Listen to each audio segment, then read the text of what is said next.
Hello and welcome to this handover video here at Emm-Bee Motorhomes. This time it's the 2018 Autosleeper Kingham, which is a fixed French bed model. So we'll start going around the outside and then we'll move on to the inside controls. So first things first, we open the passenger door. This model's been fitted with air suspension. So it's on the rear axle, and what it does is it sort of toughens up the rear suspension, so it's like air bellows on the rear axle.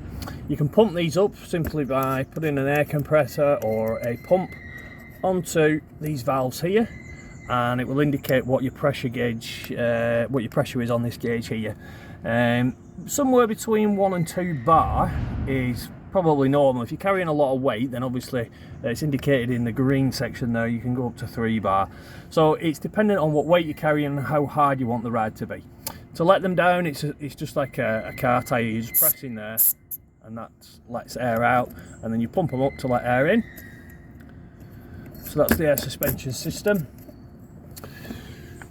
Okay, we've got a weight plate just here, the official Autosleeper weight plate. We've got some tyre pressures here on that sticker. This has got 2 swivel seats. To swivel the seats, you press this down here and then push the seat around. You can see that's turning there. So that's how you turn the seats around. Exactly the same on the driver's side. Underneath here is a toolkit. So that's the toolkit in there. You open it by just turning this catch here, and then you pull this off. Actually, it comes completely off, and then this slides out that way. So that's your toolkit. To open the bonnet, it's that lever there, and we'll come to that in a second. You've got blackout blinds on the window and the windscreen. So to operate these, you just pinch these two together, draw this across, and it's a magnetic strip down here that will keep the blinds in position. When you're putting these back, just go straight back with it. Don't go on an angle like this. You'll crimp the blinds. So go back straight, top and bottom, and just make sure that they're clicked back into position. So if you're traveling and they're not clicked back into position, you're in danger of this blind being able to draw across, which obviously impedes your vision while you're driving. Exactly the same or very similar operation on the windscreen. You pinch that together and draw this across, and then there's a corresponding one on this side that meet in the middle with a magnetic strip down here. There's a little cutout here to make way for the rear view mirror where the reversing camera monitor is mounted to. So you can see that pushes up past there, and then there's a magnetic strip on this side here that magnetizes onto the opposing side, and that's what keeps your blinds closed for blackout blind on the windscreen. Again, make sure that they're clipped back in position. You don't want that flying across while you're traveling. So we'll go underneath the bonnet then. Just underneath the Peugeot badge, there's a little catch. You lift into there, pull the catch up, give you access under the bonnet. So under here, that's where your washer fluid is filled. We've got coolant, brake fluid, oil fill, dipstick. If you ever need to jump start the vehicle, then the negative or earth terminal goes onto this one here. So your black wire onto that terminal there, and then the positive goes onto a little tab which is under here, just in here. Sometimes you need a key to open this up, so you put your key into that little notch there to open that up, and it reveals a metal blade there. Well, you can see that metal blade where my fingers are. That's where your red or positive terminal goes onto. So your positive's onto there, negative or earth onto that one. Okay, so I'll just go around the motorhome in a methodical manner. So, right, first things on this side then. This been fitted with a gas tank, so you don't need gas bottles, but this it's got its own onboard tank. To fill that, you just undo this catch here by spinning it around, and then that reveals the filler point. At the gas filler station, you just literally put the hose onto it, and there's 2 metal pins in there, and it locks on. So that's how you fill your gas system on this one. And then there's an indication as to how full your gas tank is on this indicator here. Next to that we've got the mains inlet. I don't think there's a cable in this, but so yeah, you probably need a cable for it. So that's where your mains cable goes in, just slots in like so. To release it, you press that button in at the side there where my thumb is, and then that allows you to release the cable out. And then when you're putting it back in, you just lift that lid up and that slides into a groove. So that's that back in. To fill up with water, there's two ways you can do it. There's a whale system here. If you slide this up, you can get the whale filler, but you do have to switch a pump on the inside, so you can get a dedicated whale filler which clips into this here. The other way is just to simply put a hose into this filler here, which is lockable. You need the key for that, and just turn that around and put a hose pipe into there until it literally pours out. There's an indicator on the control panel to tell you how full your water tank is. So I've just unlocked that. When you're turning this, you've got to push it in a little bit and then turn it. Same when you're putting it back in, and then it's lockable. The right key, lockable, like so. There is a cut-off, sorry, just going back a little bit, there's a cut-off valve for the gas system, which is just underneath the motorhome. It's indicated by that yellow sticker in the middle there. This one here. The valve is just underneath the motorhome. Whether it'll pick up on the light there, but there's a valve just underneath that'll switch off the main gas flow to the motorhome, just underneath the motorhome there. I can point that out when we've got a bit better light when you're collecting it. This one here is you can plumb into the television signal for the outside of the motorhome. So if you wanted to watch a television outside, or have a television signal coming into the motorhome, then that's what this is. I mean, this has got its own television reception, so it's you're probably not going to need that, but that's what is behind this cap here.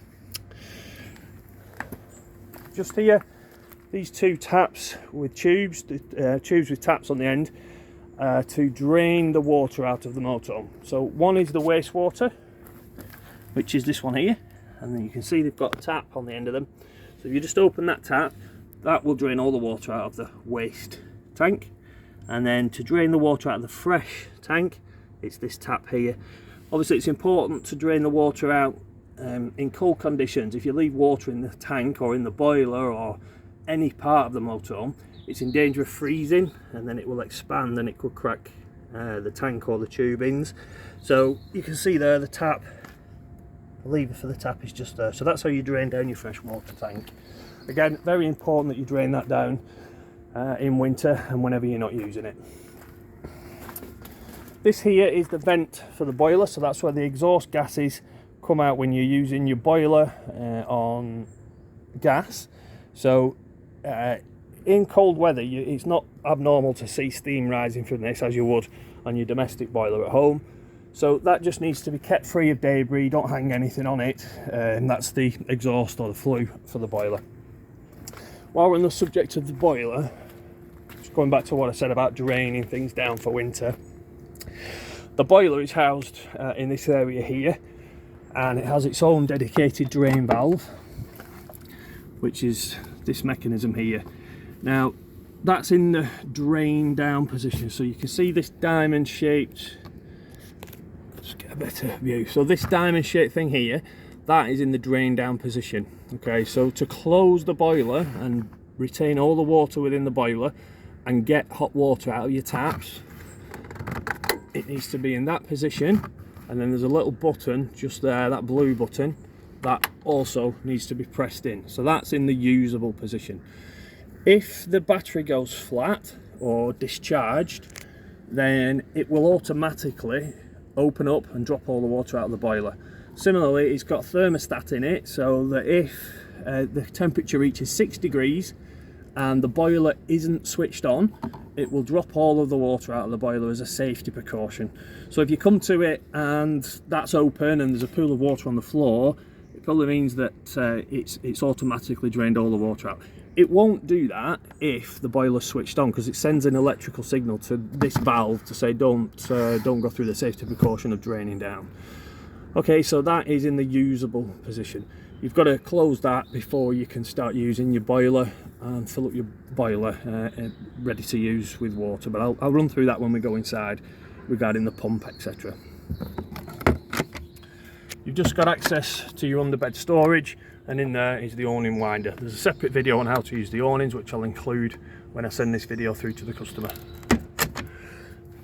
Next to that, we've got the toilet cassette. Okay, so when the toilet's full, and there's an indicator on the inside to show you when that's the case, you open up this hatch. There's two buttons on it, you've got to press them simultaneously, that one, and then that reveals the toilet cassette. When it's ready to be emptied, you just press this button here, this tab, push that up, slide this cassette out. To empty the cassette, slide that nozzle forward, take off the cap on the end, unscrew that, and then it's ready to pour out the toilet waste that's contained within the cassette. As you're pouring this out, turn it this way and then press this button here. What it does is it lets air in as the liquid is flowing out. This requires a chemical to break down all the smells and the solids that may go into it. To add the chemical, you slide that cover back, open up this blade here. So this is what we call the blade. Once you've emptied it for the first time, just fill it back up with fresh water, give it a bit of a swirl around, and then empty it again, and then put the required amount of chemical into the bottom of here, just with a little bit of water into the bottom. Make sure this is closed back up, because when you put the cassette back in, this lines up with a mechanism. This has got wheels on the bottom of it, as you can see there, and an extendable handle on the top, which you just pull out and then it'll let you wheel it over to the disposal point. So putting it back in, you've got to make sure that that valve there is lined up so that it can go back in like so.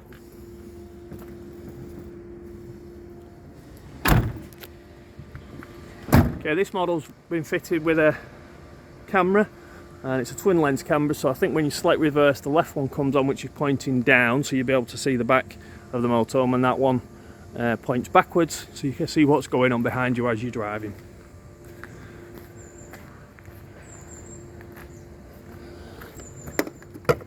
This here is an external gas barbecue point, so if you wanted to barbecue outside, you can tap into the motorhome supply of gas. You'll need like a bayonet fitting which pushes into here. It's just a small tube of metal that pushes into there. It's like a bayonet fitting, and once that's pushed in, you push your hose onto the end of that little brass fitting, and then that trails off and goes off to your barbecue, wherever you want to put it. And to release that little brass fitting that I referred to, this collar here, you just push that back, this section here, push that back, and it drops out the fitting that it goes into the end of there. To switch this on, it's got its own tap, so you turn that around so that this is facing in line with the tube. It won't let you switch that on until you've got that little brass fitting in for safety reasons, so don't try and turn this without the brass fitting being in position. I think that covers it for the outside. Oh, we've got fuel here. This is where your fuel filler goes. You do need the engine key to get into your diesel. So your top one's diesel, and you need the key for that. And then this one here is AdBlue, so that's the additive to make it past the emissions requirements. There's an indication on the dashboard to tell you when this is becoming low. Don't let that go too low, it'll send the engine into limp home mode. And obviously you've got your fuel gauge for your diesel fuel. Okay, so we'll go into the motorhome now and I'll show you the controls in there. Okay, so with the door open, this is your step switch.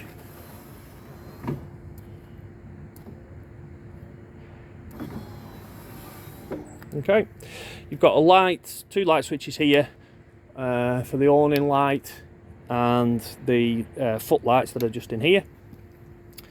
Got fire extinguisher. Just take my shoes off when I go in. Okay, so we've mentioned the swivel seats. You've got your bench seat here. On underneath that is where your charger unit and fuses are kept. Okay, so what we got here is you switch your charger unit on by this here. That switches your water pump on, but there's also another switch on the main control panel, which I'll show you. We've got the lights illuminated. You can switch between your leisure and your engine battery via this switch, but you can also do that via the control panel, so I wouldn't worry about those. You've got your 12 volt fuses here, so there'll be a fuse for the lighting system, the water pump, etc. They'll be shown in the instruction manual to show you which one is which. Here we've got your charger unit is switched on, space heater switched on, and your water heater switched on, so that you won't get your boiler basically operational without those lights being illuminated.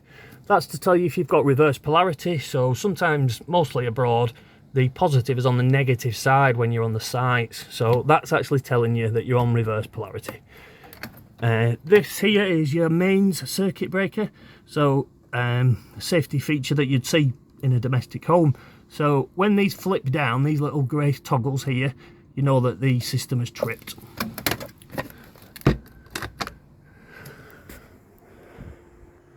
Okay, so if we turn around and face the open door here, the sliding door, we've got the main control panel. Okay, so at the moment it's switched on, as you can see via that switch there. That switches your water pump on. Now I know the customer that we're preparing this for has had a motorhome before, so they'll probably understand this a bit better, but what you need to do when you first fill up with water, you fill your fresh water tank, come around here making sure all the valves are closed, which I've already shown you, switch your water pump on, and then come to your tap and switch your tap on hot. Okay, and then wait until you get a pure flow of water coming out of this tap. What that does is it's pumping the water from your fresh water tank all around the pipework, and eventually it's filling the boiler and coming out of this tap. There's no point switching your boiler on if you've not done this, because otherwise you're just heating thin air in the boiler. You've got to pump the water through your boiler and eventually it'll come out your tap. So don't switch your boiler on if there's no water in it. You could damage the boiler.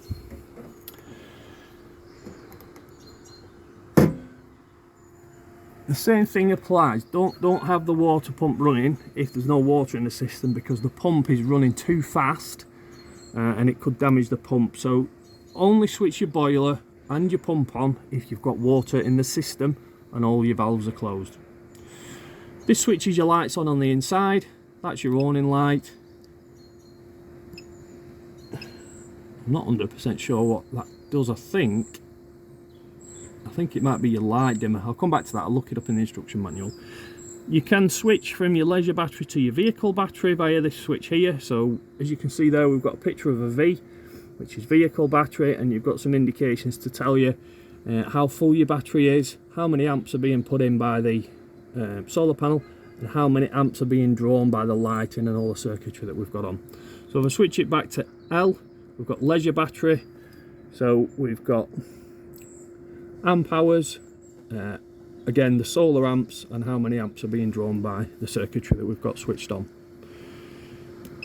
That switches on your water heater, water tank heater, to prevent it from freezing. You can scroll through your menus via this button here. So that's telling you about your vehicle battery, leisure battery, fresh water, wastewater. So these are your levels here. Got time. You can go in and set the alarm, and then we're just back to the main menu regarding your levels for your vehicle battery, etc. Okay, so that's the main control panel for the motorhome. Next to that, we've got the boiler control. That's the thermostat for the boiler, so that's picking up the temperature that we've got in the motorhome. To switch this on, you've got a wheel here, so press that button on the wheel like so. And if you want to go back out of any of the menus that you've gone into, you press this back button here. Okay, so the first one we've got is the motorhome temperature. So if you go into that by pressing the centre of the wheel, turn this around, select your temperature that you want. Let's say it's 22 degrees, room temperature. Press your button in, and that's you selected on 22 degrees. If you turn the wheel again, we go to the water Okay, so select water by pressing the wheel. At the moment it's off. If I want to select eco, that's 40 degrees. Hot, which is 60 degrees.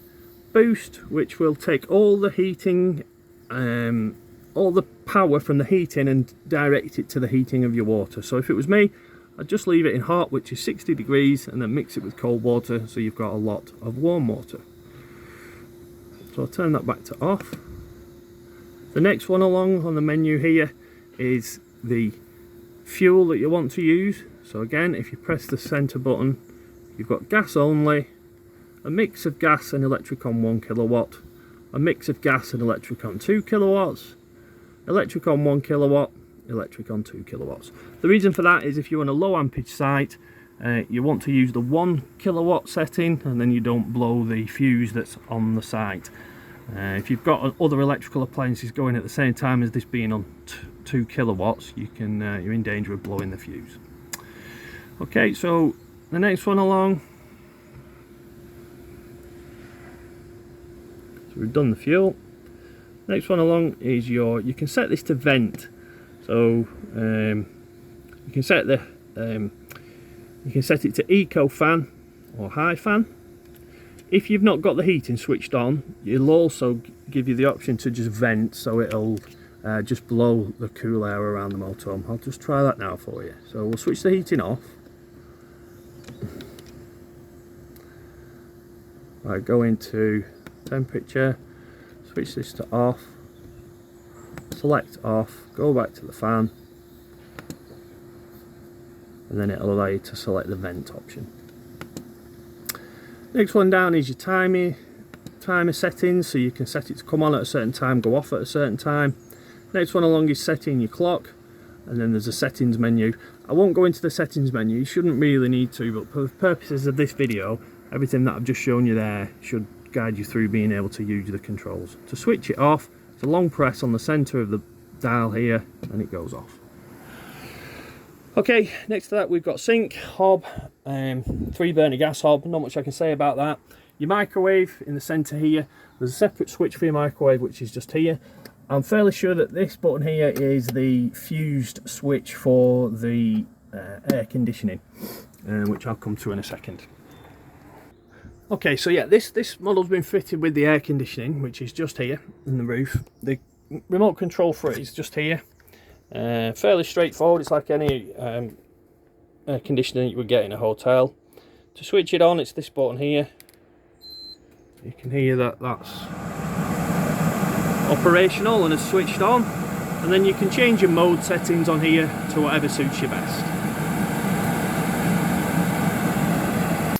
Okay, so I'll just wait for that to switch off. You can switch it on and off manually you've got to have that switched on in order for your remote control to work, and you can just have the light switched on as well.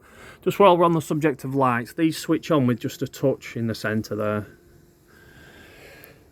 Okay, so moving on along then, we've got the fridge. This will be a 3-way fridge. To switch it on, press that button there, and then with this button here you can select your power source. So you can have electric, which is there indicated by this electric button, gas,